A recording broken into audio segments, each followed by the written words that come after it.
completed what many are saying is the most successful. What was that noise? That must have been Elon. Was that? Bobby's phone was quacking. It's a strange. That's all right. We've just completed what many consider to be the most successful first 100 days of any administration in the history of our country, and we're just getting started. Things are happening that are amazing, and I would not say it if it weren't fact. In a few short weeks, we've achieved the most secure border in American history by far, 99.9%, which is a number that nobody thought was doable. Biden thought you had to go back to the legislature to get legislation passed in order to create a secure border. You didn't. You just had to have the right president and the right people working it. Congratulations, by the way, and to Tom. For 2 months in a row, we have set the all-time records for the lowest number of illegal border crossings ever recorded. The number of illegal border crossers released into the United States is down 99.999%. That is usually 100%. So I think it's an amazing tribute, and Christy, congratulations, and Tom and everybody else. It's an amazing job, actually, and it was done very quickly. We officially designated Tren de Aragua, MS-13, and the Mexican drug cartels as foreign terrorist organizations, and we're expelling these monsters from our country rapidly and working with the Department of Justice. Pam, you're doing fantastic. Your people are amazing. We're having some judge problems. Everybody's reading. We're having some judges that don't like, killers, murderers being thrown out of the country. So I don't know what their problem is, but we have a little difficulty. We won on the basis of a great border and of getting criminals out of our country. That was why we won every swing state. We won by millions of votes. We won everything. Every metric we won by a lot. It was a massive victory, and we won, I think, largely because of this issue. I put this issue as number one issue, and they don't want us to do what we're supposed to do, and I don't think that can be. And I hope the Supreme Court is going to fully understand what's going on. We have to get the criminals out of our country, and that's the basis under which we won the election. Core GDP, and this is, you probably saw some numbers today, and I have to start off by saying that's Biden. That's not Trump, because we came in on January, this is the quarterly numbers, and we came in and I was very against everything that Biden was doing in terms of the economy, destroying our country in so many ways, not only at the border was more obvious, but we took over his mess in so many different ways. Core GDP, removing distortions from imports, inventories, and government spending, was up plus 3% when you add it. We had numbers that, despite what we were handed, we turned them around, and we were getting them really turned around. Gross domestic investment was a whopping 22%. Now, that is a number that people are coming in at numbers. For instance, I just walked in, I heard Samsung is now, because of the tariffs, they're going to build massive facilities in the United States. If we didn't do the tariffs, they wouldn't be doing that. So it takes a little while to get those facilities built, but they're coming in with big numbers. They're all coming in with big numbers. We have more money being spent than at any time in the history of our country. We're up to close to $8 trillion, I think I can say. And really, it's going to be a lot higher than that. Those are just the ones that we know about. 8 trillion. I'm not going to say, but I'm not sure if Biden did $1 trillion for 4 years, 1 trillion. But we're at 8 trillion for 2 months, because let's give us a pass on the first month. We were sort of getting a little bit used to things, right? But after 2 months, we have $8 trillion. There's never been a number like that. And that includes chip companies, car companies, every form of manufacturing, high-tech companies. Nobody's ever seen anything like it. So $8 trillion. I could talk about gross domestic product, gross domestic investment. I can talk about a lot of things, but to me, the biggest numbers, the kind of numbers that are, and these people are coming in. Our Secretary of Commerce spent the weekend. He went down to Arizona to see what was happening with the biggest chip company in the world. And he said, Howard, you've never seen anything like it. You want to just describe what you saw? So they're investing $165 billion in 1,100 acres in Arizona, and they're building the highest tech chip manufacturing, semiconductors, and 4,000 employees. You know, American tradecraft, right? Technicians doing every kind of work. The classic foundation of America is building it. They had 14,000 people. They're expecting 40,000 people to build the rest of their plants and to employ 20,000 people for the rest of the time. And This is all driven. You never saw a site like that. And this is all driven by your tariff policies. No chance this be happening without you. It's going to be about 40% of the chip market from that one section, and this is the biggest chip maker. They have 99% of the market. They come from Taiwan, and unlike the CHIP Act, which was done by Biden, where they hand everybody billions of dollars, the thing they don't need is money. They got plenty of money. What they need is an incentive to come in, and the tariffs, they're building because of the tariffs. If without the tariffs, and I'd like to say they're building because of November 5th, the election, and the tariffs, but I'm going to be a little more blunt. They're building because of the tariffs, and November 5th gave them the tariffs. So it's amazing when you look. And these are not companies that go out and say, well, we're going to build, we have to go get our financing. Let's go. Like we would, in New York, everybody would look, you get a building site, and then you'd look around for money, you'd look around for financing for 6 months, you'd get your financing.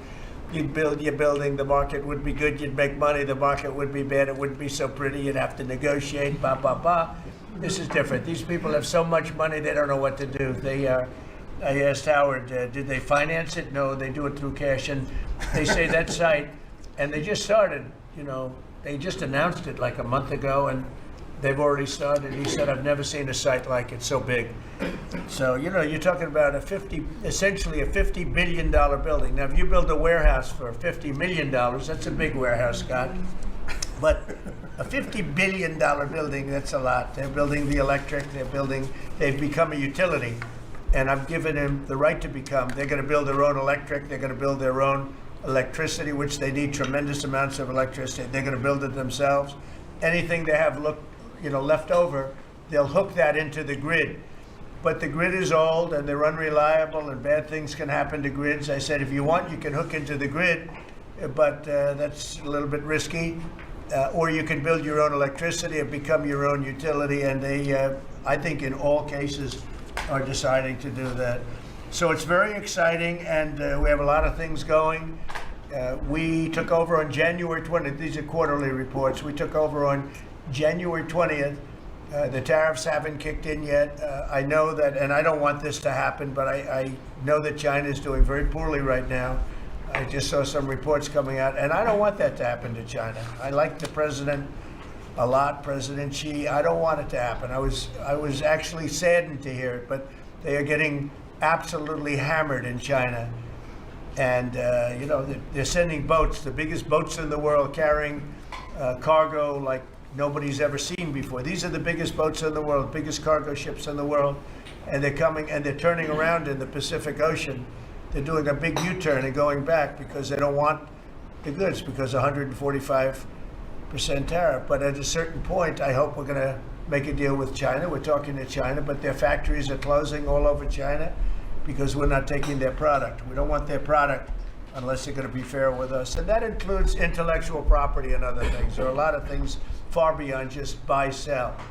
So we'll see what happens. But, I was not, because somebody said, well, were you happy? I said, I am not happy. I want China to do well. I want every country to do well.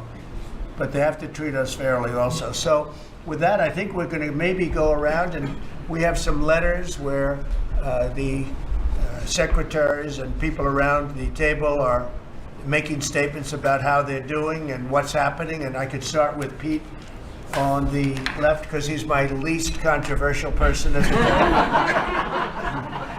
They don't know how good he is. So we'll go around the table and you can hear it. And these are cabinet meetings where they're very open and transparent. And I can guarantee you Biden didn't do this. He didn't do this. Go ahead, Pete. Well, Mr. President, I think we're controversial because we're over the target. And like so many things, Mr. President, you inherited a demoralized military that couldn't recruit, that was perceived as weak after what happened in Afghanistan and elsewhere because of Joe Biden. And what we have seen since your election and the inauguration has been nothing short of a recruiting renaissance. Decades, it hasn't been decades since we've seen this kind of recruiting in the Army, the Navy, the Marine Corps, the Air Force. The men and women of America want to join the United States military led by President Donald Trump. And the police, by the way. Absolutely. And fire. I always mention the fire, but the police and fire, likewise they have waiting lists now, and 6 months ago was a disaster. Go ahead. Truly historic. We can barely absorb the volume and retention as well. Men and women in the military who don't want to get out now that they have a real commander-in-chief. We're reinforcing standards. We're going to be fit, not fat, in our formations. We welcome back all the folks that were forced out because of the COVID mandate. We've ripped wokeness out of the military, sir, DEI, trans, and it's Fort Benning and Fort Bragg again at the DOD. We're rebuilding the military, sir. The Golden Dome is well underway. F-47, reassuring allies and deterring enemies. We found nearly $6 billion in Doge savings that we're going to reinvest, including $50 billion from the Biden administration focused on things like climate that have nothing to do with lethality and warfighting. And we will have, as you said, sir, the first $1 trillion budget that we plan to spend wisely on behalf of our warfighters. From day one, sir, we've helped get 100% operational control of the border, coming alongside DHS and CBP. That's right. We've got 11,000 troops on the border who now, because of the new national defense area, sir, can help detain illegals at the border and hand them over to CBP. It used to be if you saw camouflage on the border, they could hold binoculars, and that's it. Now we can detain and assist, and we're going to get 100% operational control of that border. Our NATO allies know they have to step up. The Houthis in the Middle East are feeling the weight of American power, and we're deterring communist China. So because of your leadership, sir, I believe we're making the military great again. And I thank you. Thank you very much. Thank you.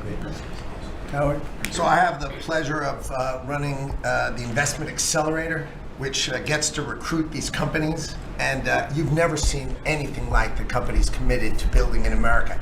Technology companies have committed over $2.5 trillion to build in America based on your tariffs, right? Sovereign countries all backing, the whole Middle East and all these countries backing their sovereign wealth funds. They all want to invest in America, and they're coming in, again, over $3 trillion committed. So just those two topics, you're at $5.5 trillion, and then you've got the whole pharma industry knows it's got to come home because America pays for all the drugs of the world. So the pharmaceuticals have to come home, right? Autos coming home, industrials coming home. So, we've got to train, and your great Secretary of Labor together and Secretary of Education together, we're going to train the workforce to build America. It's unbelievable. We've got so much, as I travel around, the attention on the Trump Gold Card. I mean, it makes me very popular. Last night, I was out to dinner, and someone came up and said, can I buy 10? And how do I buy 10? And I'm like, that's pretty good. It's $50 million for dinner. So, I was paying for my dinner.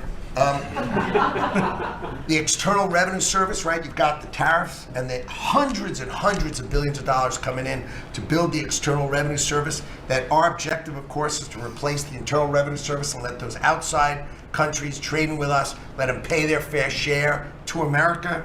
And then, of course, you got rid of de minimis. And what happened is these foreign countries were sending in little packages for free and knocking out our mom and pop businesses across America.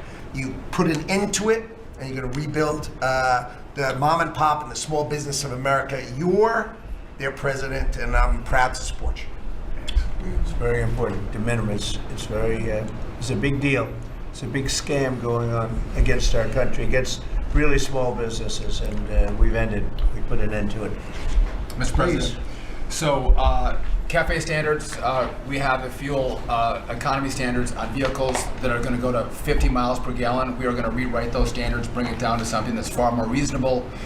Elon's fine with that, I hope. But it's going to drive down. It's going to drive down the price of a car in America, making cars more affordable for families. Also, Biden had the social cost of credit when we build infrastructure, roads and bridges, adding 3 to 5% on infrastructure costs.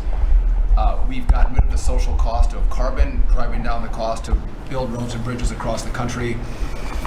We have what is called follow the law. So we have so many states and municipalities that don't follow the law. So whether it's DEI, discriminating against Americans, whether they give illegals driver's license, or they're sanctuary cities or states, if you don't follow the law, if you're giving license to illegals, if you're having DEI policies, we're not going to fund your projects. So you got to certify in your state or in your city to get road and bridge money or rail money that you're actually following the law, which includes the executive orders from you, Mr. President. We're cutting back funding. We send research money, Mr. President, to universities to do research on more equitable and sustainable transportation systems. Projects that'll use data and public opinion to inform policy and infrastructure and technology benefiting diverse communities, including women and gender non-conforming people. Just stupid wastes of money. We're pulling that money back from universities. We should do good research if we're doing research in universities. And then one last thing, air traffic control. We don't have enough air traffic controllers. We're about 3,000 short. We're working on an agreement with the union, so when controllers become retirement eligible, we're going to cut a deal to try to get them to stay longer, to stay in the tower. And then we have a plan to put more butts in seats in Oklahoma City, so we can get more students through the academy and into towers as well. It's going to take us a while to do that, to train them up, but we're in the process before our 4 years are done. Well before that, we're going to be at full capacity. Sean, do you want to tell them about, I think we have to bring it up, we have very obsolete equipment for air traffic controllers. The equipment, the towers have horrible equipment. It's been renovated for years. The money they spent over the last 4 years, this Buttigieg did a horrible job. They wasted billions and billions of dollars hooking up wire equipment to non-wire equipment to satellite equipment, and a third grade student would know it doesn't work. You can't work. They wasted tens of billions of dollars. But we want to put a brand new air traffic control system in, and you might want to describe that, please. You and I have talked about this. It's a state-of-the-art system, envy of the world, and listen, our system is safe, but you would have hoped someone would have seen that there's a problem with fixed-wing aircraft and helicopters coming in at DCA. Someone should have seen that before we lost almost 70 lives. It's our job to look and see that we have an aging infrastructure around air traffic control.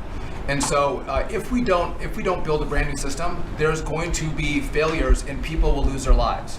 And so we need the help of Congress to help fund this, but it's going to be all brand new. And after you build a brand new system, we have the bedrock and the foundation to actually build on top of it. But no one has done this, Mr. President.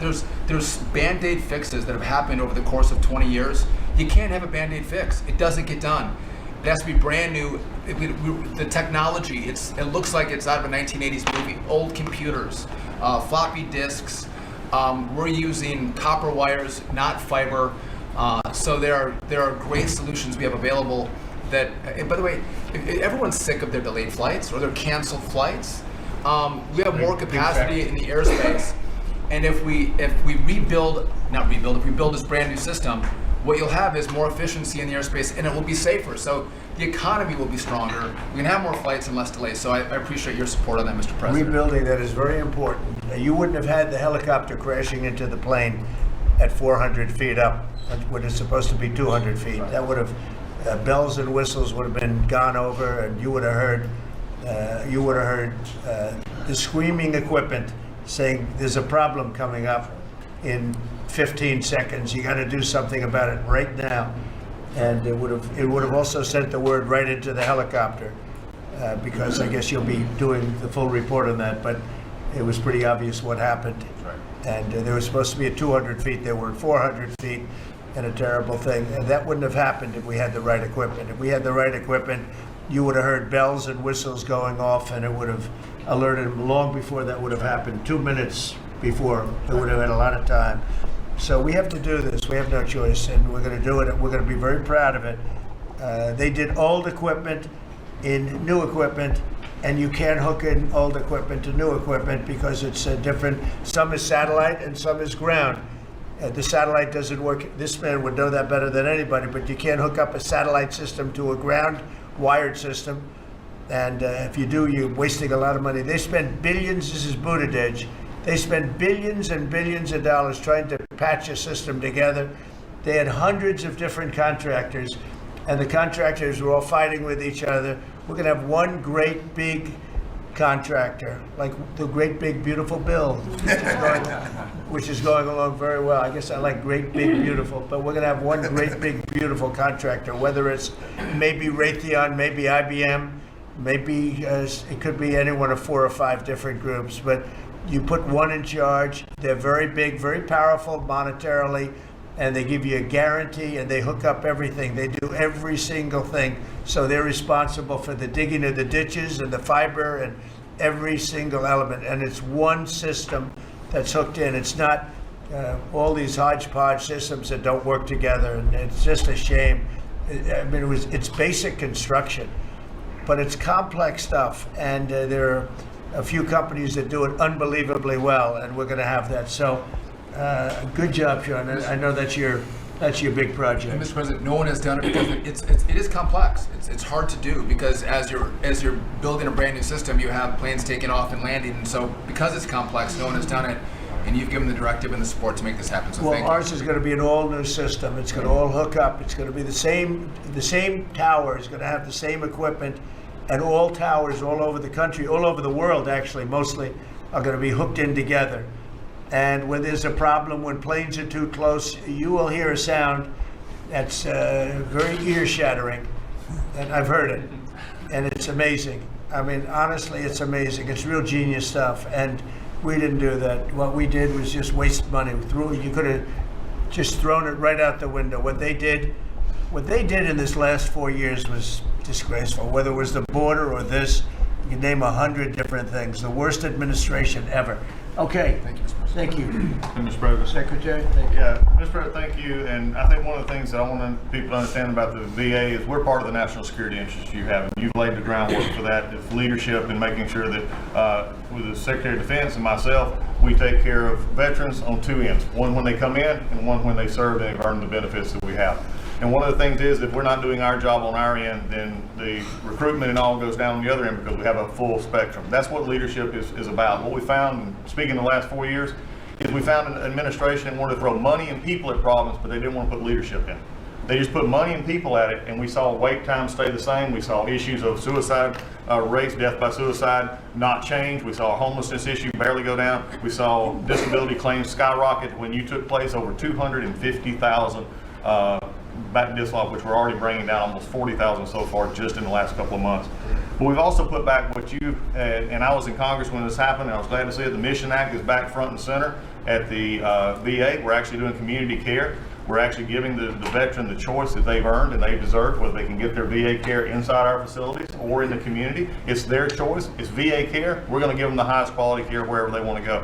Also, we're expanding out options for treatments and others for those that are new. We're experimenting and looking at new counseling ideas, all new drug techniques that we can help with PTSD, TBI, the things that are affecting our veterans right now. But also we've taken the leadership to take people and bring them back into work where they're actually communicating. They're back in our offices. We put thousands of people back in. We're processing more claims daily than we were in the last little bit, hit 1 million before has ever happened, and we're actually bringing it down. I've actually taken our deputy secretary, and he is actually handing a strike force now to bring down that disability claim, plus our regular work that we're having done. We've also taken almost $300+ million and taken it out of contracts that we've all heard about so far. We were doing contracts for meeting notes and PowerPoints, and if our folks didn't know how to do meeting notes and PowerPoint, go online and learn yourself. We're not going to pay for it anymore. And we took $360 million and put it back into community care and also our health records management system that we have. We've opened 6 new facilities just in the last little bit so all the media who wants to talk about how we're hurting healthcare, we just opened 6 new facilities. By the way, thank you, you're welcome. As we go from that, we continue. We've also took $11.6 billion in ceiling values of contracts and terminated that we did not need, resulting in significant cost avoidance for the future, but also still maintaining the ability to take care of our patients and also our disability benefits. We've also gotten unity again. We did away with $14 million in DEI spending. We've ended gender dysphoria treatments. We phased that out. All directed, the savings from that go to paralyzed veterans and amputees. We've also continued to work toward, as you've, in anti-Semitism and also anti-Christian bias that we saw. The biggest thing though, Mr. President, I want to state, is you told me when you said for me to take this job, you said take care of my veterans. Well, we've done something in taking that step forward. The veteran is back first at the VA. The VA is not about itself anymore. We're not a self-feeding animal. It's about a service organization that takes care of one of the best we have, and that's our veterans. And that, Mr. President, we're just getting started. Thank you, Doug. How are you doing with the suicide rates? We're getting, it's tough, Mr. President. That's something that we're looking at. This is something that we've had $588 million has been spent over the last 4 or 5 years to be prevention, and yet the numbers stayed at 17 or 21, wherever you want to have it. We're now opening that back up, taking in nonprofits. We're bringing in others who have things that are actually looking at. I worked with Secretary Kennedy and others on the idea of we're opening up the possibility of psychedelic treatment and others that give us an opportunity. We've got to research it, make sure it's good, but it's opening up that possibility. And I think, again, veterans are understanding now that we're putting them first. When I go to these hospitals, they're actually coming up saying thanks. We're back in where we need to be, and we're seeing a workforce develop. So suicide is going to come down. It's also going to take some transition stuff that your Secretary of Defense has been very helpful on. We've got to transfer them out of the military so they come to us better, but we're working on that. Good. Very good. Thank you. Jameson?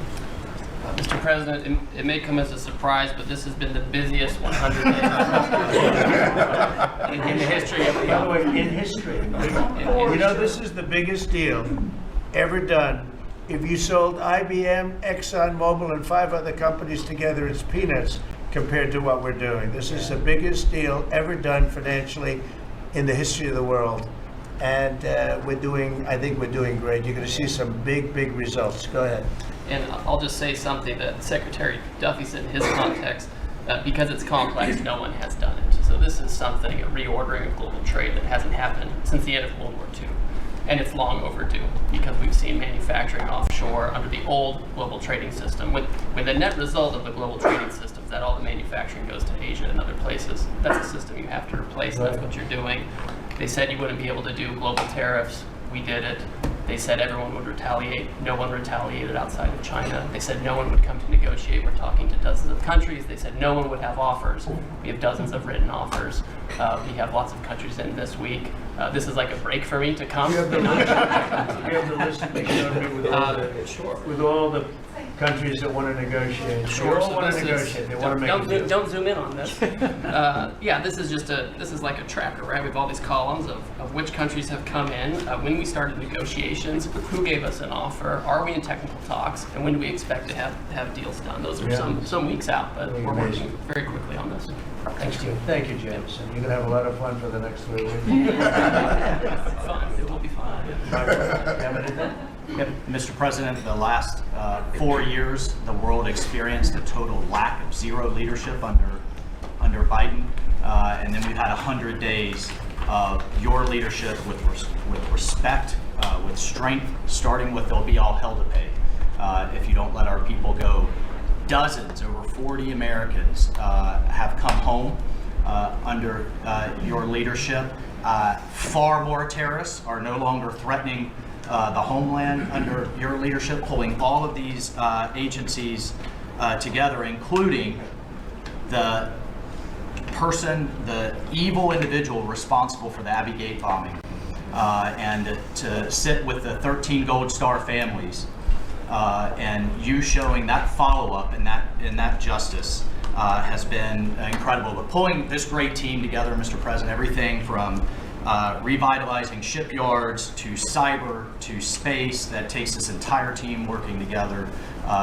It's an honor to serve you in this administration, and I think the world is far better, far safer for it. Amen. Thank you very much. The Abbey Gate is really important. This was a horrible thing. It destroyed the image, frankly, of the Biden administration. What happened there was a disgrace. It should have never happened, and Pam is working very much on prosecuting that person.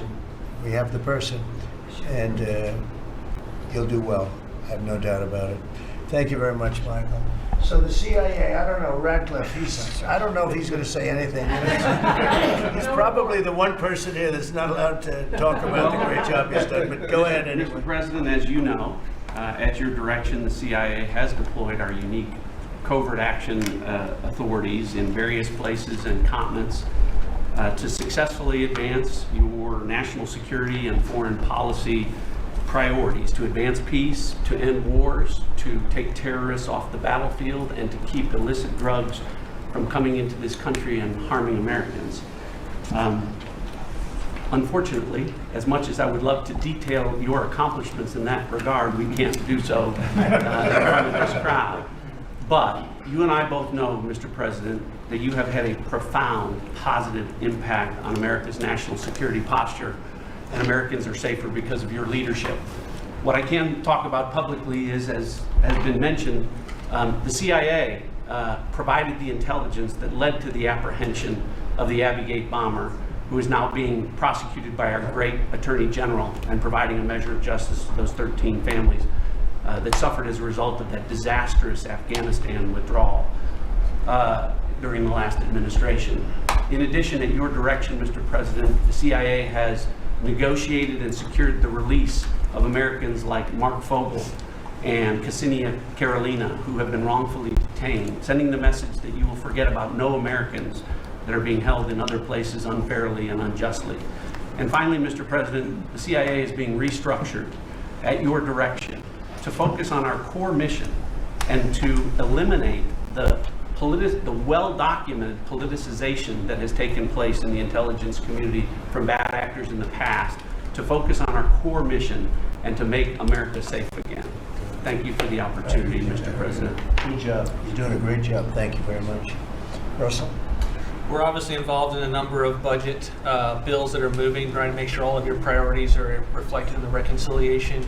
Working on our upcoming budget. Wonderful job by the entire cabinet on that front. Details soon on that front. Sending up precision bills to Congress for things that Elon has found. But the regulatory aspect is something we don't talk about enough. And right now you've given us a goal of 10 for 1. We are working right now with all of the agencies to rack up how big of a deregulatory agenda that we can have. When you came into office, you basically stopped $200 billion in costs to American families just by stopping the Biden regulatory agenda. That's about $2,000 per family. We think when we're going to hit these 10 for 1 goals that we could be in the neighborhood of about $900 billion in savings to American families. That would be substantially bigger than that $2,000 number. And the point that I would make, in addition to just savings cheaper to the American people, there's an aspect of wisdom when you're enforcing these rules that comes into play. And I'm your regulator for the Consumer Financial Protection Bureau, and we found this small mortgage lender in Chicago. His name is Barry Sterner. He had a firm called Townstone, and CFPB had gone after him because he complained about crime in Chicago, literally the same thing that the Democrat mayor had talked about, and they came after him for 7 years on a redlining disparate impact claim and ruined his life. We overturned that. We apologized on your behalf to that individual, and we basically, without having to go through notice and comment, we ended the policy that set that in motion. And so that's happening across these agencies with how they are using their enforcement discretion, and it will only continue based on the stone wall of backing that you've given us to make these hard calls. I don't think they're actually that hard, but no one's done it to this point, and we were able to go forward and do that because of the backing that you've given us. So maybe the biggest thing we're working on, maybe bigger than tariffs in a certain sense, is we call it the One Big Beautiful Bill. And that's wielding its way right now through the Senate. And John Thune has been actually amazing. And the Speaker has been so great, Congress. Mike Johnson has been really two guys that they get along great, and it's just been a beautiful, unified attack, really, because we have to attack because the Democrats are trying to stop it at every turn. It would mean a 58% tax hike if they were successful, and lots of other bad things beyond the tax hike. But with us, it'll be the biggest tax cut in American history. How are we doing with the bill? We're doing great. We're day in, day out, hour by hour negotiations to make sure your stuff is in there, and to make sure we have the border resources, the defense resources, and to save the American people some money and make sure all those tax cuts that you ran on are in there that help get people back into the workforce. And I think we're making a ton of progress. I think we're doing well. Like I said, the biggest tax cut in the history of our country, and it would be the biggest tax increase if the Democrats are successful. They're the only people I've ever seen running for office where they want to increase taxes, but this would be a 58, maybe a 60% tax increase, unsustainable for the American people. Thank you very much. Great job. Susie, the most powerful woman in the world, they say. I agree with that. I agree. I'll be brief so you can hear from these amazing people. Congratulations to everyone on 100 days. That's been it's unparalleled in my memory and best I can tell ever. But it hasn't been busy for busy's sake. The president's promises made to the American people have been kept time and time and time again. You all have been out there spreading the word with community groups and states and media. It hasn't gone unnoticed, and let's work hard for the next 100 and have equally as much success then. Thank you. And you've done a great job, Susie. Yeah. I think everybody agrees, right? Yes.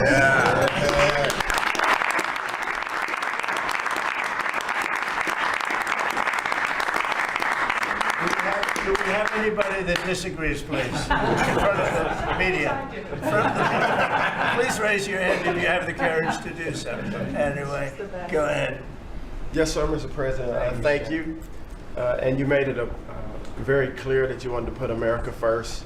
And also from day one, you wanted to make housing affordable again, because we do have a housing affordability crisis in our country. And so at HUD, we've been cutting all the red tape and bureaucracy as it pertains to housing affordability and unleashing creativity of our builders and developers around our country and restoring local control. We took down the affirmatively further and fair housing rule, as you know, which was a zoning tax from Washington. So no longer will Washington be picking winners and losers, but localities and elected officials in different states and cities will have that flexibility. Also, you alluded to securing the border, and such a great job has been done with all of our partners at the table. And at HUD, we want to make sure that the resources that we have now, which is American taxpayer dollars, in the Biden administration, they prioritize illegal aliens over the American people.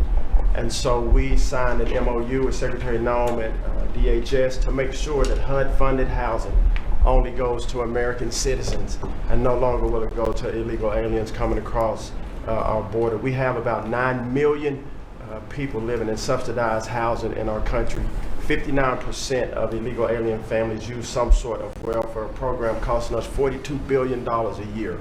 And so we have prioritized American and American people only to live in HUD-funded housing. And also to make housing affordable, we also signed a partnership with Secretary Burgum at DOI to use underutilized federal lands, as you campaigned on and promised, to identify those lands to build affordable housing in our country so that people can realize the American dream. We also restored biological truth, as you did in sports. We have the equal access rule at HUD, which we took that rule down to ensure that at women shelters, that those that enter those shelters would be of the same sex, and that we would protect the ladies of our country. No longer will those that identify as women but are not women be able to enter our shelter, so that we can protect the ladies that we serve. Along with our DOGE task force, we identified over $2 billion in savings at HUD. $260 million at HUD were just in contracts, $4 million with DEI. And so we took those contracts down and de-obligated and sent back $1.9 billion back to the Treasury for the American people. Again, we want to be good stewards over the American taxpayer dollars. And so, Mr. President, thank you for your leadership in this. And we have a tremendous team at HUD, and I'm so grateful to be part of this team around this table to take care of the American people. And I consider it a great honor and humble to do so. Good job. Yes, sir. Thanks. Yes, sir. Appreciate it. Brooke? Well, I'm not sure if anyone's heard, but the price of eggs is down. I know it's news.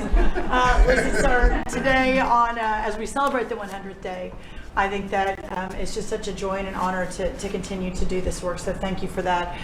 We have been obviously very focused on the cost of groceries, specifically eggs led the way, as you have so eloquently discussed over the last few months, and we're holding tight on a very significant decrease, which is great, and investing where we need to there. As I mentioned before the press came in, we have had a massive issue with Mexico on water, getting water to our farmers along the border for decades. When I worked in Texas 25 years ago, we were fighting with the Mexican government over the water then. You got involved about 2 weeks ago. That evening I started conversations, and as of just a few days ago, thanks to Secretary Rubio's great deputy secretary and I have been negotiating, and we hit the best deal, I believe, in history on behalf of our farmers, and thanks to your leadership and your strength on that. And that's a really big deal long term for those farmers in the southern part of the country.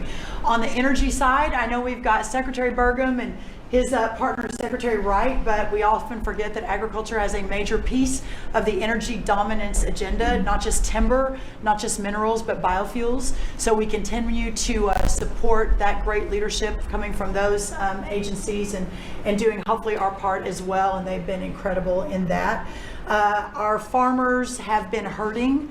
Under the Joe Biden administration, there was a 30% increase in the cost of input, so the cost of doing business for these farmers over those 4 years. When we left the White House the first time 4 years ago, we had a $0 trade deficit with our agriculture products. After 4 years of Biden, that hit $50 billion because they just didn't make an effort. And so obviously that's $50 billion less dollars at a time of very thin profitability for our agriculture community. So the Congress passed because the last administration didn't get a farm bill done either, the farmers were hurting there. So Congress stepped in. I say all that and basically said $10 billion to move out. USDA, fastest in history, that money went out to those farmers that couldn't make plant their crops. And so I'm really proud of that, and you'll hear a lot of that from your farmers today, that this USDA is moving more quickly than any ever before. And we're not organizing money based on the color of skin and other ways, which was how the last administration was moving out. We've canceled $6 billion in contracts thanks to our great friend Elon Musk and his Doge team. A lot of those were DEI, gender, studying transgender mice. Who knew that the racism in pest management, we've canceled all of it. We're going through a major restructuring. USDA is one of the biggest agencies. It's sort of a catch-all. And we're really downsizing and aligning around putting farmers first, which is really important. A big part of USDA though is food stamps. It is perhaps one of the largest, if not the largest, welfare program. And it's a supplemental nutrition program.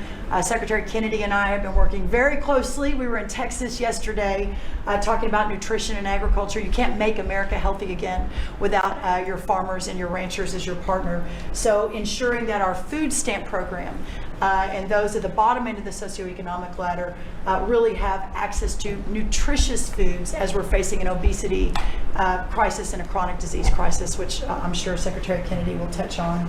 And the final thing I'll say is this morning, Secretary Noem and I, together, and I brought a picture because I think this is important and it goes to why we're here. This is a South Dakota ranching family named the Mods. They are a fifth generation ranching family. Charles Mod, in his 30s, bought the ranch from his granddad, I'm going to show the press, when he was 17 years old. Those beautiful children, Lyle and Kennedy, his wife Heather. Under the Biden administration, they had, of their several hundred-acre operation, they used about 20 acres and had a fence that had been there since 1910 when their family took over the ranching operation. There had never been really any problem that had been brought to their attention. Perhaps there was a minor dispute over, again, 20 acres. This family was indicted, prosecuted, threatened with jail time, told to find guardians for their children over a fence line dispute. that the Biden DOJ pushed forward. So this morning on the steps of the U.S. Department of Agriculture with Secretary Noem, who was their governor as the governor of South Dakota, which is where these great people are from, all charges, criminal charges were dropped, and really appreciate the Department of Justice. It was a really big day as we sent the signal that the over-criminalization and using government, and you know this better than anyone because you were in the crosshairs for so long, that those days are over and the regulation through prosecution is no more. And so this family is one of many that we'll now be talking to ensure that never happens again. Good. Thank you. Thank very you. much. Great job. Please, Scott. Sir, it's been a momentous 100 days with you at the helm, and I view this 100 days as setting the table for peace deals, trade deals, tax deals. So the next 100 days will be harvesting. You've created negotiating leverage and leadership that are going to yield remarkable results. Energy costs have plummeted. Mortgage rates are down, food costs are moving lower, and American families are finding their financial footing again. I had a group in today. America, under your leadership, is on the verge of becoming an AI superpower, that our economy had become barbelled. We had high tech and finance on one side, natural resources led by energy, which the previous administration tried to kill on the other, and you're filling in between with precision manufacturing that we're going to be bringing back through good trade policies, good tax policies. Under the DOGE at Treasury and the IRS, cost, tech support, and efficiency have increased. We have the IRS revenues are up, and thanks to the young man sent over by DOGE, the IT update that began in 1990, which was begun before he was born, is going to be finished during your term. So trade, you couldn't make it up, trade, taxes, and deregulation, the one big beautiful bill under your leadership. Speaker Johnson and Leader Thune have done a great job, but they have you as a closer on many of their members. And I'll just close by saying economic security is national security is economic security, and it's never been better. We're rebuilding it, and as I said last week at the IMF and World Bank conferences, America first does not mean America alone. Under President Trump, it means leadership. Yeah. Well said. Thank you. Are you busy enough? He's doing a great job. Thank you very much. Mr. President, thank you, and thanks to the cabinet. So at the risk of insulting everybody else at the table, I believe that I am the youngest member sitting at the table. And it occurred to me that from the time that I was born to the time that Donald J. Trump was inaugurated just a few months ago, we went from, again, 40 years, we went from the world's manufacturing superpower to one in which we depend on the People's Republic of China to make the things that we need. We went from the proudest military in the world to one in which we failed to meet our recruiting goals. And we went from one in which bipartisan border policy was the consensus of both Democrats and Republicans to one in which we allowed 20 million people to run roughshod illegally over the countryside, causing crime, causing a stress in the welfare system. And again, that happened over the lifetime of the youngest member of the cabinet. And what has happened in 100 days is that we've started to reverse every single one of those negative trends. And I think what it shows to me is that the president, and you sit in the Oval Office and you see these portraits of presidents past, and let's be honest, most of them have been placeholders. They've been people who have allowed their staff to sign executive orders with an auto pen instead of men of action. And the reason the media attacks this administration as chaotic is because the president is solving the problems the American people set about to solve. He's actually doing the things that he promised that he would do. And Mr. President, it's been an honor to be part of it for the past 100 days. And let me just make one other observation, because it's interesting. I've seen the data, I've monitored it, I've looked at it, but the most underreported fact of the first 100 days is that we came in with a massive recruitment shortfall And in 100 days of Secretary Hegseth and President Trump's leadership, we now have people breaking down the doors to join our military. To the media assembled here, it's a really interesting question. Why has that happened? Completely aside from the fact that I think it's a good thing, or I think that President Trump deserves political credit for it, why did we go from a military where people didn't want to serve to now all of a sudden they do want to serve? That's a story you guys should cover, but compared to that, how much time have you instead focused on the fact that we deported an MS-13 gang member with a valid deportation order, and why is it that the press is so focused on the fake BS rather than what's really going on in the country? I think that what we've shown, sir, is that you can do a lot. You can do a lot in 100 days, but you've also unfortunately revealed that too much of the American media hasn't learned the lessons of the past 40 years. Thank you, sir. Thank you. Thank you. Pam? Please. President, your first 100 days has far exceeded that of any other presidency in this country, ever. Ever. Never seen anything like it. Thank you. Your directive to me was very simple: make America safe. And despite that, we've still been defending over 200 civil lawsuits filed against you. On top of everything else, I think I'm representing every one of you in this room in some capacity. And no, you will not be arrested by the U.S. Marshals. Over 200 lawsuits, over 50 injunctions. And now we've got multiple cases in front of the Supreme Court, and we will succeed, and we are doing great in front of the Supreme Court, President, and we'll continue on with that. I was at DEA yesterday, and they said to me, you, Donald Trump, have taken the handcuffs off of DEA agents. And as a result of, since you have been in office, President Trump, your DOJ agencies have seized more than 22 million fentanyl pills, 3,400 kilos of fentanyl since you've been your last 100 days, which saved, are you ready for this, media? 258 million lives.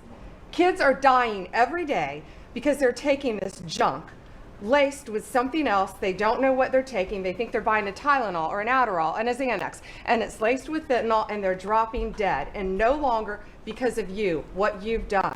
ATF, since you've been in office, President, along with DOJ agencies, seized 14,500 guns off the streets. Why aren't people reporting that? 651,000 rounds of ammo. That's up 151% from 2024.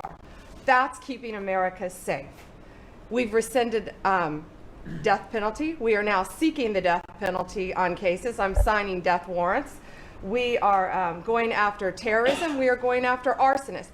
Whether you're burning Teslas, we will see. We've arrested 9 people so far in 7 jurisdictions. No negotiations, 20 years in prison. Or you're burning down the governor's mansion in Pennsylvania. We will be there to protect you. And I've been talking to Governor Shapiro, and he greatly appreciated you reaching out as well.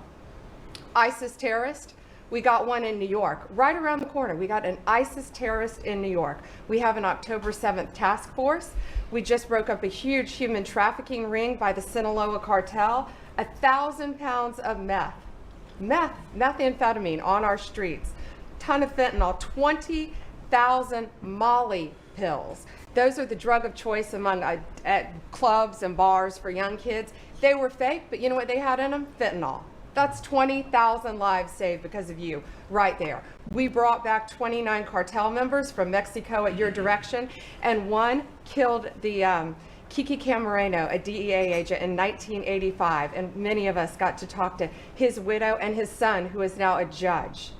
And they started crying. They have tried to get that guy back forever, and thanks to so many of you in this room working together, they have justice. They were crying on the phone because of what you did, President Trump. Thank you. We're going after anti-Semitism. We're unleashing everything you told us. No more DEI, no more weaponization. We have rescinded, as I said, 200 policies, and I could go on all day long, but we are doing everything in our power to keep America safe at your direction. Thank you. Thank you, President. You're really doing a great job. Thank you very much. Okay, let's go. Nice to see you, Mr. President. Well, first of all, I think what you've heard amongst this team is the leadership, because it's given us the latitude really to collaborate amongst each other, not only in this room as Jameson mentioned, we kind of get a break for a couple of hours here, but we stay in contact actually every other day that we're working for you. And I think what that says is, I was speaking to, for instance, the Farm Bureau of Texas yesterday. I'm not the Ag Secretary, but it matters to the workforce. I'm working with the other secretaries, Lutnick and McMahon, on education and the workforce investments that you've asked me to do. Because as you've come in and negotiated these great repatriation of these companies and the investments, we're going to need that workforce to build back this economy. And I couldn't see that more as I've kicked off my 50-state tour. We've been in 5 states so far. We'll finish all 50 states by the end of the year. And what we're talking to is the American workforce and these companies about what the market demand is. That's the difference, that we finally have made that connection. What do they need? How quick do they need it? And how fast can I get these either apprenticeships toward that million that we've put that lofty goal? We've already added 80,000 new apprenticeships already just since January. So at the Department of Labor, that tour is kicked off, and I couldn't be more honored to be on the ground and see my colleagues that we're passing in the skies, but we're on the ground together because we're all collaborating together. One of the things that we're talking about, illegal immigration, I have put states on notice. I warned all 50 governors that if they continue to reward illegal immigration by treating unemployment benefits as a handout, they're going to lose their federal funding as well. We can no longer continue to give unemployment insurance to illegal immigrants. And so I've let those governors, and I sent out that letter last week. We also eliminated discriminatory DEI offices within the department, specifically the Office of Federal Contract Compliance Programs. Most of our federal contracts were really just to focus on DEI enforcement. We were really punishing a lot of these companies. If they weren't complying, they weren't going to have a federal contract. We've let go of that program completely. $4.4 billion in unspent COVID funds came back to the Treasury from the CARES Act. Billions were collecting dust in these coffers, in the state coffers. We've asked for that money back to return to the Department of Treasury. We saved $250 million by canceling America Last, is what I call it, foreign handouts, including funding for things like transparency and accountability for Uzbekistan cotton industry. It doesn't make sense that we're funding these foreign, and thank you to DOJ and to the government efficiency, what we have found with the fraud that we're seeing. I mean, some of these things are so ridiculous, you can't believe it. No, I write them down and I read them more than once. Cotton farmers? Yeah, it doesn't make sense. It sounds like a comedy sketch. That's right. And so again, with the executive order preparing Americans for high-paying, skilled trade jobs of the future, that's our goal. The trades is where we're being focused, but all companies, and we want to make sure we're on hand for that. And what I want to say is thank you to government efficiency, because you asked us, when this transitions out, will our departments and our agencies continue that government efficiency? And I think that we've surpassed that in the Department of Labor. Out of our 14,000 federal employees, 3,000 have taken the DRP, and we offered it again. So over 21% have taken that offer. And we'll keep our critical workforce, MSHA, OSHA, and wage and hour, and make sure our workers stay safe. So with your leadership, Mr. President, I couldn't be more honored to serve. I know we were probably the last to know each other, but we're getting to know each other well. And the team that you have assembled is really an honor to serve with. So thank you, Mr. President. Thank you. You're doing great. Thank you very much. Chris, please. Mr. President, you ran on unleashing American energy. And 100 days have shown the tremendous impacts that can arise from the unleashing you have enabled. I'll just hit a few highlights. Number one, oil, gasoline, and diesel prices are the lowest they've been in years. How does that happen in 100 days? That's a messaging. Your message that we're pro-energy. We're not against energy, we're for it. That sends a message to the marketplace that supply is easier to grow now and supply will be coming. And that's already led to tremendous savings for American consumers across the country. And we need not only more affordable energy, but we need a lot more energy. One highlight I think a couple of us have touched on is AI. This is a new emerging critical industry that's very energy intensive. It is not acceptable for the United States to not be the leader in AI. We must win the AI race and lead in that, and that's going to take a lot more energy. If you had not won election, we would not have won the AI race. Full stop. Energy would not have been there to enable us to win.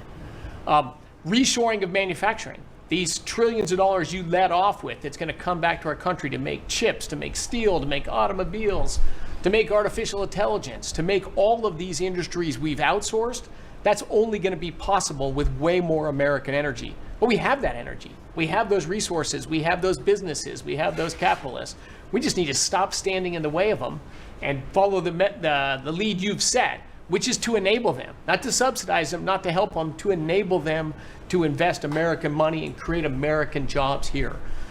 Regarding our balance of trade, the second largest export of the United States is liquefied natural gas. Second fastest. In the next few years, it'll be our largest export in our country. But yet, 18 months ago, the Biden administration had said, we're going to stop issuing permits for new LNG export terminals. That's just nuts. That's a great competitive advantage we have, huge balance of trade driver, a huge industry just coiled and ready to go. I just came back from Poland last night. They are thrilled that America's back in business again and that the rest of Europe can get off of Russian energy and can enable their own economic growth with secure, reliable, affordable energy from the United States. I also witnessed the signing ceremony for a deal between two large American businesses to build a huge nuclear power plant in northeastern Poland, the first of this design built in Europe. It'll be the first of many. I spoke with many other nations over there. They want to buy more American gas. They want to get American technology. They want to have a partnership with us. And they shared the message I delivered to Europe in my keynote remarks is that unleashing energy is the way you make your society safer, more prosperous, more free, and that these sort of over-the-top climate alarmism doesn't do anything to help the environment of our world, but it does impoverish people, it does reduce the security of your nation, and it makes you weaker. I think that's a constant message many of us around this table have brought to Europe. We want our friends in Europe standing up again and leaning in. A lot great is happening under your leadership. We're unleashing consumer products that Americans wanted to buy that Biden was making illegal. I'll be in Georgia on Friday at Renai's manufacturing plant. Tankless natural gas water heaters. Incredibly popular product. They almost became illegal. The return of common sense is incredibly welcome across this country, across the world. And back to Elon, that extra thing, we're going to deliver all of this with less people, less money, less burden on the U.S. taxpayers. Not smaller departments and smaller services, better, more thoughtful services done more efficiently and smarter. The way you'd have to run a business. We've got to get our fiscal house in order, and you and the people around this table are making it happen. Thank you, Mr. President. I'm honored to be here. Good job. Thank you very much. Please. Yes, Mr. President, you are 100% correct. The border is 99.99% safe, under control. You have completely reversed the entire situation. In fact, the day before yesterday, I was down in El Paso, and those Border Patrol agents are so impacted by how you have changed things in a year. They have put up huge pictures that say, under the Biden administration, the mobs of people that were pushing through razor wire and trampling children, and the chaos and the violence that was happening at that same location, they have a picture there that says, this is what the Biden administration looks like, and this is what the Trump administration looks like. It's peaceful. People who do business between Mexico and America are coming through. They're doing it legally. They're following the law, and it's all because of what you've done and what you've empowered them to do. The recruitment for Border Patrol is through the roof. For ICE agents, they want to be a part of ICE because they recognize they actually get to do their jobs. I have the Coast Guard too. Coast Guard recruitment is up over 20% just in the last 60 days. Everybody wants to be a part of what the heritage is of this country. We've repositioned the entire Coast Guard fleet to focus on border and drug interdiction. As we've secured the border, the cartels have gone to the water and are going out in maritime waters to move their drugs into this country. The Coast Guard just in the last 2 months has taken into custody over 126 tons of cocaine. Millions of doses of fentanyl. It's just amazing. And the aliens that they are deporting is incredible too. We've been working with all of them. The one thing that I want to point out is the fake news has been saying that Biden deported more people than you. And it's an absolute lie. And they're letting the Biden administration get away with manipulating and cooking the books. What they're counting for the Biden administration is every single person that came to that border that they processed and let into this country. They're allowing Biden to say that was a deportation just by processing somebody and letting them come into the country. It's absolutely false. It's not true at all. You have deported over 250 known terrorists. You've deported thousands of foreign terrorist organization members and gang members, hundreds of thousands of people that were in this country illegally. We've collected $30 billion worth of tariffs through CBP, and we've also collected millions and millions, hundreds of millions of fines and penalties from people that have overstayed here in this country. So I just want to thank you. You've been a game changer. I want to thank Pete for his leadership at DOD and what they've done. I want to thank Marco for his diplomacy and getting us travel documents into these countries. Mexico has finally come to the table and now is going to take a lot more people that we're able to send back to that country. And the president of Mexico told me, sir, she turned around over 500,000 people in Mexico before they ever reached our border. We should be counting those as deportations because they never even made it to the border because she turned them around because you forced her to.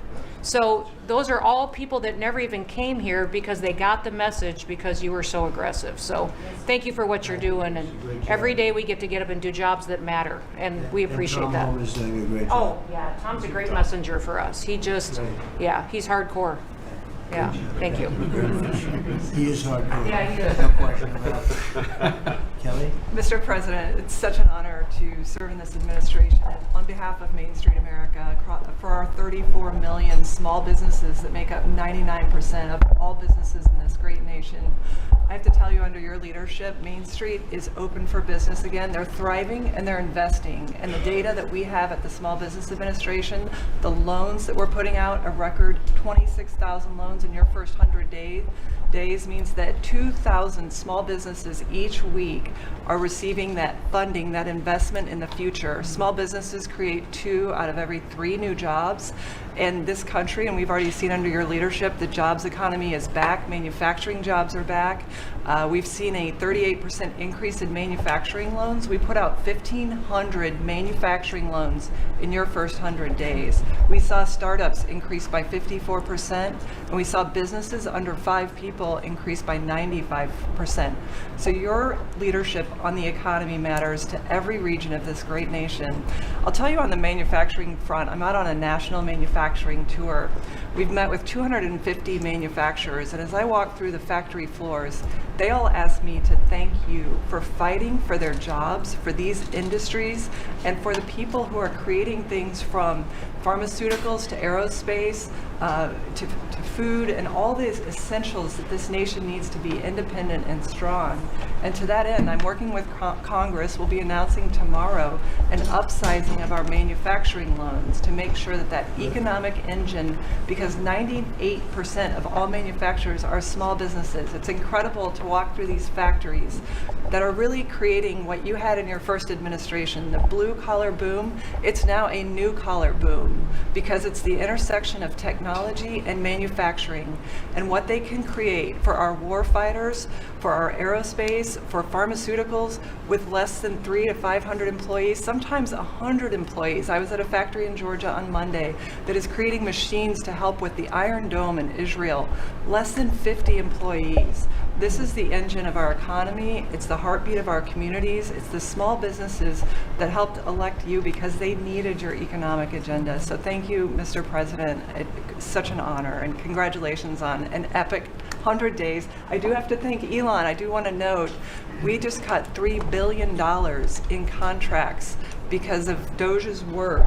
That's $3 billion that hardworking families that won't have to work until April 15th to pay for the waste, fraud, and abuse that we continue to find in this government on behalf of taxpayers. So again, thank you, Elon, as well. Thank you. Great job, Kelly. Thank you very much.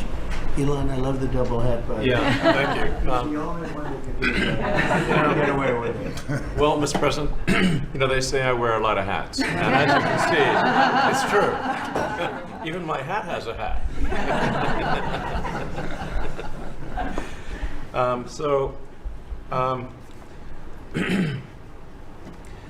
You know, the American people voted for secure borders, safe cities, and sensible spending. And that's what they've gotten. A tremendous amount has been accomplished in the first 100 days. As everyone has said, it's more than has been accomplished in any administration before, ever, period. This portends very well for what will happen for the rest of the administration. I think this could be the greatest administration since the founding of the country. Well, we all want to thank you for your help too. You really have sacrificed a lot. Been treated very unfairly. Well, they do like to wear my cars, which is not great. Could be better. But you have been treated unfairly. But the vast majority of people in this country really respect and appreciate you, and this whole room can say that very strongly. You've really been a tremendous help. You opened up a lot of eyes as to what can be done, and we just want to thank you very much. And you're invited to stay as long as you want. At some point, I guess he wants to get back home to his cars and his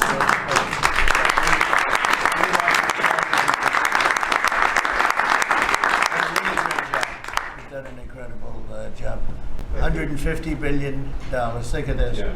160 now. 160. And they said, oh, it could have been more. And a lot of stuff is being worked on. That number could be doubled and even tripled. A lot of things are being worked on that we don't count yet because it's not quite there. But you've done a fantastic job, and we appreciate it very much, Elon. Thank you. It's also an honor to work with your incredible cabinet. I just like to say thank you, everyone, for it's great to work with you. Thank you very much. Thank you. Mr. President, congratulations on this truly historic first 100 days of your administration, really only made possible by your focused leadership on delivering the mandate the American people gave you. You've empowered all of us to deliver that mandate, and I'm grateful to have the privilege of leading the intelligence community towards ending the weaponization, politicization of the intelligence community that's gone on for far too long. And building out what is truly a lean and agile and effective intelligence community that is helping you deliver that promise to the American people of safety, security, and freedom. So, Mr. President, I'd like to highlight just 3 of the areas where we are helping to support your leadership and your work in making America safe again and bringing about these changes. First of all, because of your designation of cartels as foreign terrorist organizations, I took immediate action with our National Counterterrorism Center to prioritize their focus on those terrorists and gang members who are trying to enter our country through legal or illegal means, and to seek out those who already are here in our country because of the Biden administration's 4 years of open borders.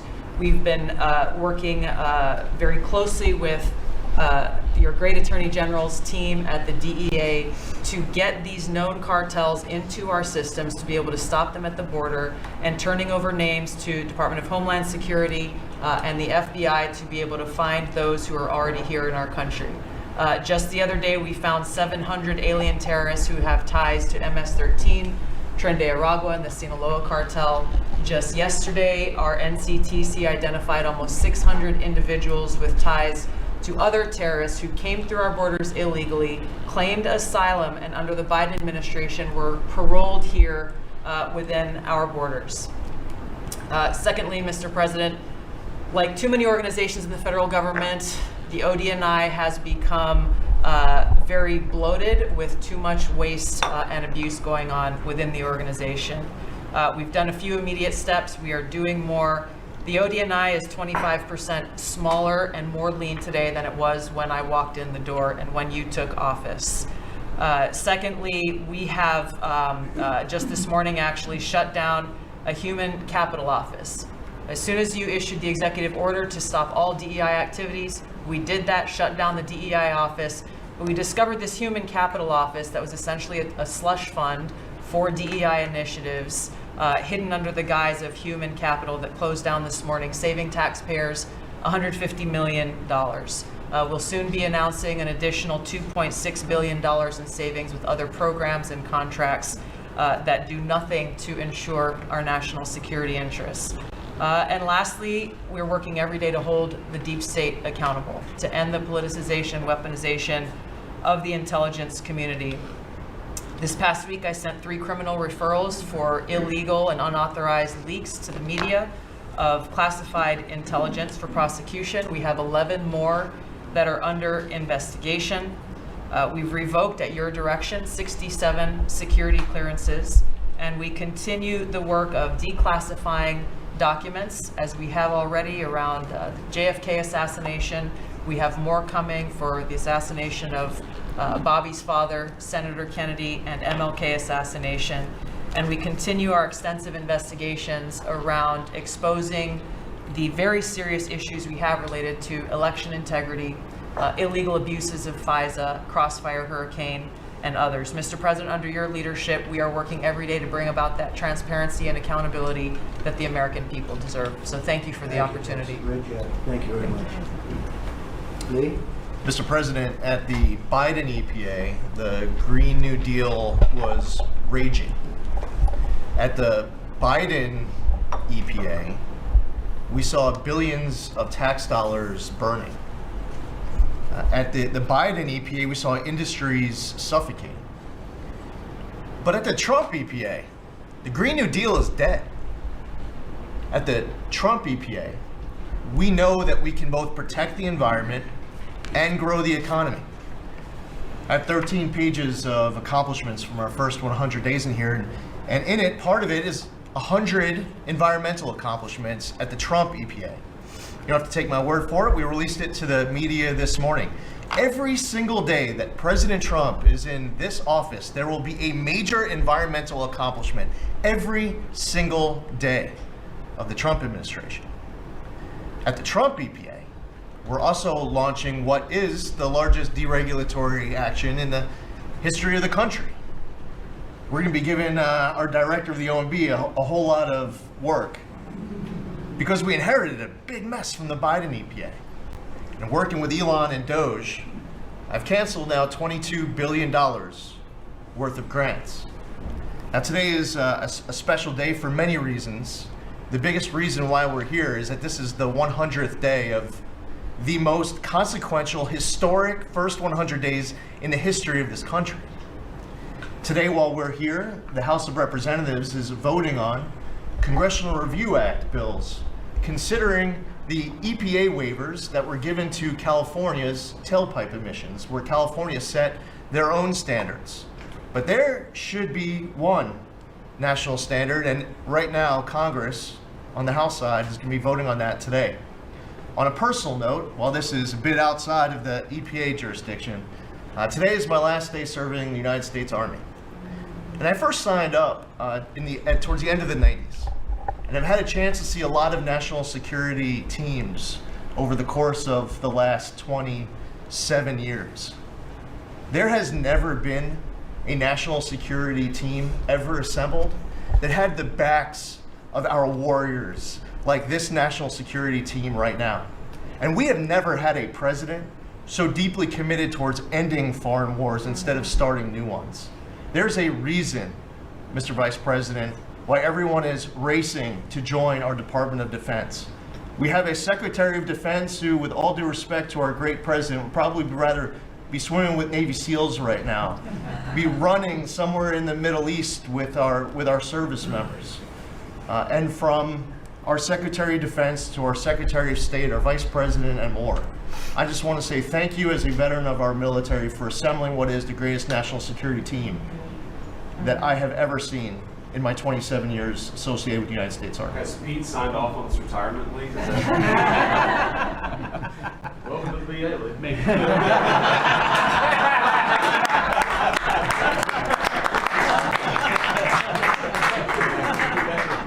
Thank you for your service. Thank you. You're doing a fantastic job. We appreciate it very much. So? Well, Mr. President, I don't think I have ever worked so hard to try to fire myself.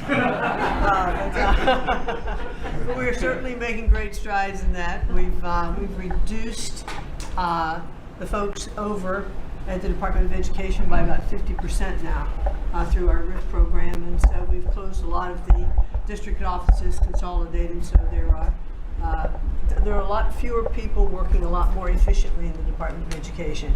The commissioners of education in every state, and I was at a meeting with them not too long ago for not only our states but our territories.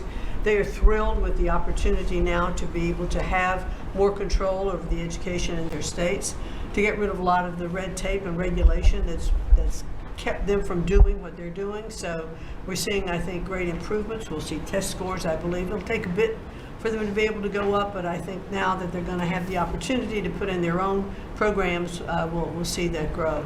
At the same time, we've been focused on higher education for our universities.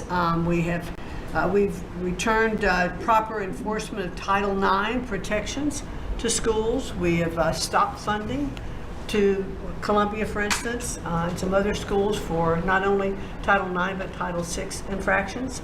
And those are moving along. I think we've brought people to the table. They know that you're serious.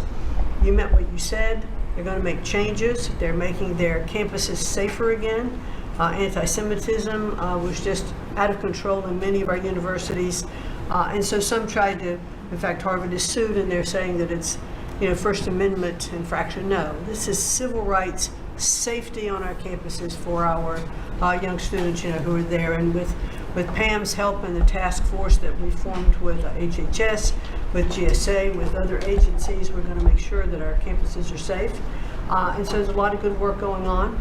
I think one of the biggest things, and you'll be very happy to hear this, Mr. Vogt, that we are putting back into place collecting on our student loans that have been delinquent since March of 2020. Been no effort to recollect on those loans. So as of May 5th, the letter goes out that the loan recollection is beginning again. So for those people who have borrowed money and have not been paying, and that's just not to be punitive. There are many ways that they can go online to understand how they can get back into the right payment structure, because when they're in default, they can't buy a house, they can't buy a car because their credit scores are down. So it's helpful to them as well as to get this money back into the country. I mean, with $60 billion of increased student loan debt since 2020. And in total, we've got almost $1.7 trillion in student debt. So we're gonna start getting it back. And Scott and his team have been incredibly helpful. We appreciate that so very, very much. And so a lot's going on at the department. And what I would really like, as I'm firing myself, I'd like for you to be known as the education president, because of the best in practice systems that we want to put in every state to incorporate AI, so that we are training these new entrepreneurs and business leaders in our country. We can't do it with the infrastructure we have in place today. So you have to be working on that at the same time. So we're going to be doing that. So thank you for your charge to elevate education so that we are providing for every student access to excellent education. Thank you, sir. Thank you very much, Linda. And what's going on with Harvard and some of these colleges that are taking vast amounts of money, who also have vast amounts? They've got $52 billion and really scamming the public and hiring people like de Blasio and Lori Lightfoot, who are certainly two of the worst mayors in the history of our country, paying them a fortune of salary and having them teach our children how to manage cities and how to manage government. What's the word as of this morning on, let's say, Harvard? Well, we're negotiating with them. When we went back to them to say we'd welcome them back to the negotiating table, their response was a lawsuit. So Pam and her team are helping work with that. And I am, enjoying the fact not only am I firing myself, but I'm now being sued fairly regularly by different departments of education. But we're staying tough with them. The other thing that we're looking at also are the 117 violations of these big universities like Harvard and others, who are not reporting, as they're required to do by law, foreign money that comes in and how much that is and where it comes from. And so that is and students. Yeah, and it's very serious. Where are these people coming from? Yeah, exactly. So we pulled back their grants because Harvard isn't responding to us criminal activity by their students, and until they give us that list, they're not getting any more grants from Homeland Security. I think we should pull it back. We did. The students they have, the professors they have, the attitude they have is not American, and I think you should. A grant is a grant. We don't have to give grants. Exactly right. So we'll pull back the grant. All right. Very good. Thank you very much. Thank you.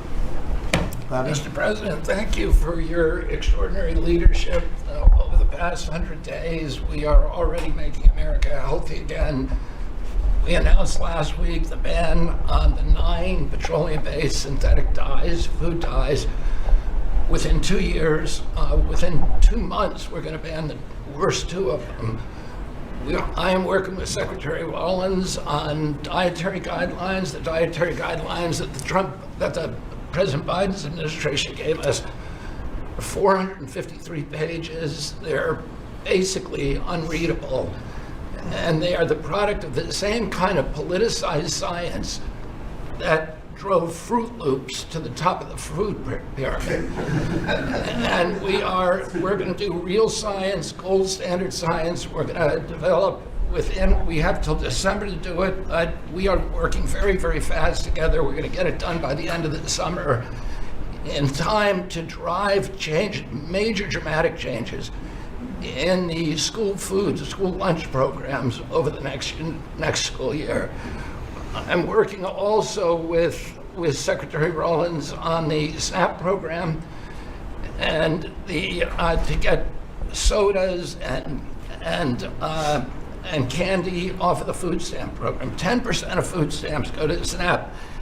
And I want to thank you for your courage. You are a business-friendly president, probably the most business-friendly in our history, but you're also willing to stand up to very, very powerful businesses, and you've shown that again and again.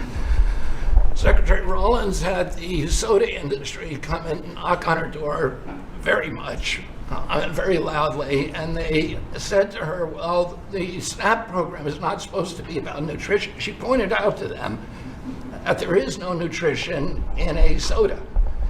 And they said, well, it's not supposed to be about nutrition. And she said to them, the name of the program is Supplemental Nutrition Assistance Program. So it is about nutrition. And we shouldn't, we have 38% of our kids are diabetic or pre-diabetic, and we are paying at both ends. We're paying for the food-like substances that make them diabetic, and then we're being bankrupt. We're spending $1 trillion a year on metabolic dysfunction. It's existential and it's not sustainable. I visited Arizona, West Virginia, Utah, and Indiana in the last 2 weeks, who have all applied for SNAP waivers. We're encouraging, thanks to Brooke Rollins' leadership, all the states to apply for those waivers.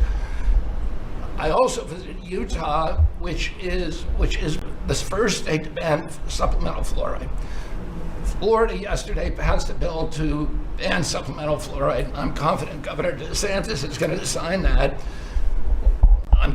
We are working, Lee Zeldin and I are working together to change the federal fluoride regulations, to change the recommendations, and we're looking at the science now. I want to point out that in August, the National Toxicity Program, which was an arm of the NIH, did a meta-review of all the science on fluoride and found that there's a direct inverse correlation between fluoride exposure and lowered IQ in children. So the more you get, the stupider you are. And we need smart kids in this country, and we need healthy kids, and thank you for your leadership. We're going to get there. We're reviewing the GRAS standards now we're revamping them to get 10,000 ingredients that are in our foods. The Europeans only have 400 ingredients. We have 10,000. There are chemicals we know nothing about, and we are going to stop that process, and then we're going to go back and look at these chemicals and make the companies either get rid of them or to label them. We've launched Operation Stork Speed, and we're going full speed ahead to make sure that we have good, high-quality milk for children. We have launched the autism study at your direction. By September, we'll have some of the first answers. Within 6 months of that, we will have definitive answers, not only for autism, but for the etiology of a whole range of autoimmune diseases that have become epidemic in our children. We have ended HHS as the role as the vector, the principal vector in this country for child trafficking. And during the Biden administration, HHS became a collaborator in child trafficking and for sex and for slavery. And we have ended that, and we're very aggressively going out and trying to find these children, the 300,000 children that were lost by the Biden administration. And we have ended funding for gender mutilation, surgeries, and other kind of gender dysphoria practices, and thanks to Elon, we have saved $67 billion at our agency without compromising any of our critical programs. Mr. President, I want to thank you for your vision, for your leadership, for giving me the 100 busiest days of my life, and most exciting and most rewarding. And there's, over the next 100 days, we're going to do much, much more. That's good. Thank you very much, Bobby. Very good, very important. Thank you. Doug, please. Well, President Trump, on your first day in office, you wisely declared a national energy emergency.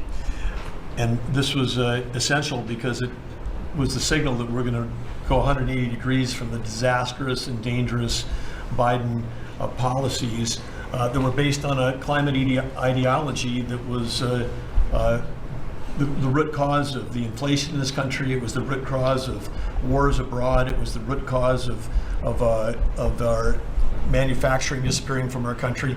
We can't have energy security. Without energy security, we can't have national security, and you understood that. But now with everything that's flowed from that, dozens of other EOs that you've done, America is back in the energy business. As Chris said, there's been a signal that's sent around the world. Capital is flowing, coming back in. The smart money is coming to this country. And now you've given us a chance to win the AI arms race against China. We know we're up against a formidable competitor. China opened up 94 gigawatts of coal in the last year. That's more than all of California and all of New York combined in the last year. We've had presidents in the past, the Biden administration, that were running away again under this climate ideology. You've embraced baseload power in this country. I'll never forget standing in the East Room with you, surrounded by the coal miners around this country, where you said, hey, big, beautiful coal. As we work to try to identify the balance sheet of America, our earliest estimate is that the coal resources in America, just on public lands, could be worth $8 trillion with a T. That was all going to be taken off our balance sheet if we weren't going to touch it. But now we're back in the business. I was 1,800 feet underground in a coal mine in Alabama a couple weeks ago. They do metallurgical coal. Without metallurgical coal, we can't produce steel. This is a plant. This is a plant that would have been in a mining operation that would have been shut down under the Biden administration. What we're doing here, back in the business, we're doing leasing. We're leasing for oil and gas. We're leasing for timber with Brooke Rollins. We're leasing for grazing. We're leasing for critical minerals, which is key. And when we lease the public lands appropriately and by the law to do that, we're bringing in revenue. We're bringing in jobs. We're helping strengthen America. And so we're treating our natural resources like the American balance sheet they are. And America's resources, the 700 million acres of surface that's public, the 700 million of subsurface, the 2.5 billion offshore, all contain what we need to have self-sufficient supply chains. And so in this, we're focused deeply on critical minerals. The Biden administration put us in a real predicament right now. The whole trade team, the whole cabinet, Susie's jumping in, leadership across everybody, the National Energy Dominance Council. But of the top 20 critical and rare earth minerals that we need for defense, that we need for industry, China's controlling 85% of the refining for that. So we are running at warp speed 7 days a week to try to put ourselves back in business in that way. So, and I want to just close out by saying a couple other things. One is the border. Few people realize that 41% of the southern border is in Department of Interior. Then we've got a few more percent that come with Brooke and with the Forest Service. But that's been a risk area. Part of the reason everyone was pouring into our country, Biden wasn't enforcing the border laws. They definitely weren't enforcing it on public lands. And so again, using tying two presidents that had a great propensity for action, Theodore Roosevelt in 1907 created what was called the Roosevelt Reservation, 60-foot strip that go from Texas all the way to the Pacific Ocean, because he was worried in some future state there might be smuggling. I don't think he was anticipating human smuggling and fentanyl trafficking, but that has been largely unused. He gave us the authority to transfer that, and so working with Christy and working with Pete, we've transferred that to the DoD. So transferring land from the other agencies like Interior to the Department of Defense, then as Pete said, they can do the detain and assist with the military. And having been down at the border multiple times in recent week, I can confirm everything Christy said. The enthusiasm, the morale of that group is exactly 100% opposite of when Christy and I were down there as governors. I had Border Patrol people say that they were multi-generational service in that law enforcement that said, my wife and I are telling our children never to go into this thing, go into Border Patrol. People this time were saying, I got a 17-year-old. As soon as they turn 18-year-old, they're signing up. My wife is thrilled. They're going into law enforcement. They're so proud to be serving with you. Everybody I've met, whether it's in a coal mine or at the border, law enforcement, the one thing they say on those trips is, please thank President Trump from all of us, the change that you're making. And I want to say especially this became very dear when we last week renamed a U.S. Wildlife Refuge in honor of Jocelyn Nungare. Jocelyn Nungare, of course, lost her life tragically to illegal Venezuelan gang members in this country in a horrific way. But her mother, Alexis, was at that ceremony. Her grandmother was there, and Jocelyn's great-grandmother was there. There 3 other generations of that family were there. They all wanted to pass on their thank you to you too, and we've secured her name forever as a sanctuary, and really is saying that every child, every 12-year-old, every child in America should be safe in their own communities, and you've dedicated a beautiful piece on the coast in honor of her. So, President Trump, in your first term, when I had a chance to work with you as governor, you were courageous. The thing that's empowering this amazing group of people around this table, and you've probably assembled the greatest cabinet ever, is that this time you're not just courageous, you're actually fearless. And it's your fearlessness to take on the issues that other presidents would not touch. Whether it's the work that we're doing with successfully streamlining and right-sizing government, or whether it's taking on the issues at the border, or whether it's embracing the power we need to win the arms race, you're fearlessly doing that, and that creates and just all of us can sprint because you're running ahead. So thank you. Thank you, Doug. And you are doing a great job. And with Chris, that's a pretty much unbeatable combination, I have to tell you. So thank you both very much. Thank you, Doug. It's great. Marco? Well, it's not easy to go last after all these reports that have come here. First of all, so I better be good, and I'll be short as well. A couple things, Mr. President. I think you deserve a lot of credit for 2 things. The first is assembling this great team of people. Some of whom I've known for a long time, others who I've gotten to know during this period of time, but putting together a team, not just of talented individuals, but that work well together, is something never going to be reported on in the media or fully seen, but it happens every single day. For the most part, I interact with almost everyone around this table at some level, and because of Secretary Kennedy, I'm afraid to eat anything. So in front of him, yeah. He said Tootsie Rolls are okay in moderation. So. But it's a great team. And here's the second, and I tell this to people all the time. This is incredibly rewarding service, and you hear it in everyone's voices. Traditionally, in the past, and it's one of the problems we got in as a country, is presidents would say, okay, let's go do something, and then they would have to do a study, and then a study on the study, and then a long internal deliberative process, and by the time you got to it, it was too late, or somebody had forgotten it. In this administration, it's moving, you know the direction, because you know why you were elected. The American people elected you very clearly, and basically it's measured, I used to say by days and weeks, now it's measured by hours and minutes, but action is happening. And that's what people want to see. And let me talk about foreign policy in particular, because I'm not sure this is fully appreciated. This president inherited 30 years of foreign policy that was built around what was good for the world. In essence, the decisions we made as a government in trade and foreign policy was basically, is it good for the world? Is it good for the global community? And under President Trump, we're making a foreign policy now was it good for America?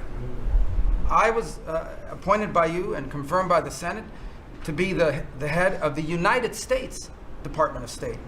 Not the World Department of State, not the Global Department of State, the United States Department of State. And what that means is our foreign policy is guided by 3 things. Does it make America stronger? Does it make America safer? And does it make America richer? If something doesn't do one of those 3 things, and hopefully all 3 of those things, we're not doing it. Now, we went out and hired a consulting firm to help us organize ourselves. Luckily, they were free. They're called the Department of Government Efficiency. And they helped us do a couple things. Number one is our foreign aid. We were funding some crazy stuff. Crazy stuff. You tell me, how does a puppet show in some country around the world make us stronger, safer, or more prosperous? So we got rid of puppet shows and a bunch of other things. I'm sure there were very good puppet shows, and I'm sure that a bunch of charities in the world can go pay for it, but the American taxpayer should not. We've also, by the way, Mr. President, under your direction, reorganized the Department of State. We had offices within offices within offices that didn't even know they existed themselves, not to mention the rest of it. And so we've begun to reorganize that as a way to be able to empower our embassies and our ambassadors and our regional bureaus to do what many of them signed up to do. We have a great team of ambassadors you've appointed. They're coming online every single day. Very talented people that are involved. Something else we got out of the business of, well, it wasn't widely reported, or maybe it was. We had an office in the Department of State whose job it was to censor Americans. And by the way, I'm not going to say who it is. I'll leave it up to them. There's at least one person at this table today who had a dossier in that building of social media posts to identify them as purveyors of disinformation. We have these dossiers. We are going to be turning those over to these individuals. We can follow up with the media. Well, we are going to turn over these dossiers to the individuals, and they'll decide whether they want to disclose it or not. But just think about the Department of State of the United States had set up an office to monitor the social media posts and commentary of American citizens to identify them as vectors of disinformation, when we know that the best way to combat disinformation is freedom of speech and transparency. And so that's what we're going to be in the business of doing. We're not going to have an office that does that. Beyond that, Mr. President, and this I'll move quickly because this has been a team effort, we have gone to countries all over the world and said, hey, you want good relations with the United States, you need to take back your people that are here illegally. And we've had historic cooperation. Beyond that, and I say this unapologetically, we are actively searching for other countries to take people from third countries. So we are actively, not just El Salvador, we are working with other countries to say, we want to send you some of the most despicable human beings to your countries. Will you do that as a favor to us? And the further away from America, the better, so they can't come back across the border. I'm not apologetic about it. We are doing that. The president was elected to keep America safe and to get rid of a bunch of perverts and pedophiles and child rapists out of our country. Here's something else we've done. We stopped giving student visas to people who are coming here to burn down our universities and take over libraries and harass people. Why are we giving student visas to people who are coming here to create disruption? And we've taken away the student visas of people that are coming here to do that. It's simple. If you're coming to America to start riots, we're not going to give you, we're going to take away your student visa. And by the way, every country in the world that I travel, 14 countries in 14 weeks, you know what they all say to me? Yes, that's what we would do too. So the only people who seem to disagree with us are a handful of federal judges and a bunch of crazy people who get paid to write and report. So anyway, we're getting rid of that. The last, but now here's some good news. You know, we're going to have the World Cup, the FIFA World Cup, the FIFA Club Cup, and then we're going to have the Olympics. So we have to have a Consular Affairs Bureau. We have very good, talented people there, but we are going to infuse technology, again, working with our consultants, to be able to, millions of people are coming into this country for this. And, but we've done it to improve customer service. For some of us who served in Congress recognize that about a year and a half ago, we had a meltdown under Biden. You couldn't get a passport. You have people calling, I have a cruise on Friday, my passport expires. In the month of March, we processed 2.78 million Americans, their passports. That is the historic, never in any, it's the largest single month processing of passports ever, and we think it's a good way to build the momentum to be able to do the visas. Two last points I want to make. We have a great team that you've built. I want to especially acknowledge Steve Woodcock. This is a person that doesn't have to be doing what he's doing. He has a very good life in Miami, my hometown as well. He has worked incredibly hard, has done it without any agenda, and we need to acknowledge him. I want to acknowledge Mr. Boulos as well, who did something really great last week. They told us this war between the Democratic Republic of Congo and Rwanda is intractable. It can never happen. It will never happen. I sent Mr. Boulos, your envoy. A week later, I look on my schedule, the signing of a declaration of peace between the Democratic Republic of Congo and Rwanda. We signed it at the State Department last week. We hope it will lead now to a lasting, permanent peace that we hope to invite them back to Washington to sign. So two great, and we have a lot of good people working on our teams as well, but these are two great people. Mike Waltz alluded to this earlier, and this is the last point. In the first 100 days of the 47th presidency, 47 wrongfully detained Americans have been returned to the United States, thanks to your leadership and the diplomacy that was exercised to make that happen. 47 for the 47th president in the first 100 days. And that's all credit to you, Mr. President. Thank you for the honor to be able to serve alongside you, for you, and alongside all these excellent people. Thank you very much, Marco. Really great job. So, you know, I've been involved in a lot of groups of people over the years. Good groups, bad groups, all types of groups. But I have been involved in some incredible groups, but I've never been more proud and impressed, frankly. Impressed is maybe even more important, but I've never been more proud or impressed than I am with this group. This is an amazing group of people, and I hope some of those television cameras were blazing and it was on so people could watch this, because frankly, you know, no matter who you are, no matter where you come from, this is an impressive group of people. I sat around being somewhat competitive. I said, well, let's see, who did the best job, who did the worst job? And I determined that everybody is like the same, and there was no worst job. Everybody was outstanding. Everybody did a job. You couldn't pick a winner. The only thing you can say is nobody did a bad job or even a fair job. You're outstanding. And so I want to just congratulate you all. This is really something. And, you know, we have a job to do. We've done a lot of work in this 100 days. We've established things that are going to start taking place in the next 100 days. I want to see what it's going to be like. I think we're going to have to do this in 100 days, Susie, and we're going to see some very big results from the things that we've done. But I just want to thank everybody. This is really very impressive, and I hope the people at home got to see some of it. Nobody's ever done public cabinet meetings. They were quiet for a reason, because they weren't impressive, and especially in the last administration, they were not impressive. But I just want to say that we're very proud of you, and I am in particular. Thank you all very much. Great job, and I think we're going to have some tremendous success for our country. And I don't know, it doesn't seem like a time to be asking questions. That was so impressive, that to be taking questions, why did you do this? Why did you do that? Yeah, it just doesn't seem to be appropriate. I guess we probably have to take a couple, because that was the purpose. But if you'd like to ask some. Thanks for watching, and if you haven't already, please consider subscribing to our channel. And while you're at it, please leave us a comment. Thank you for watching.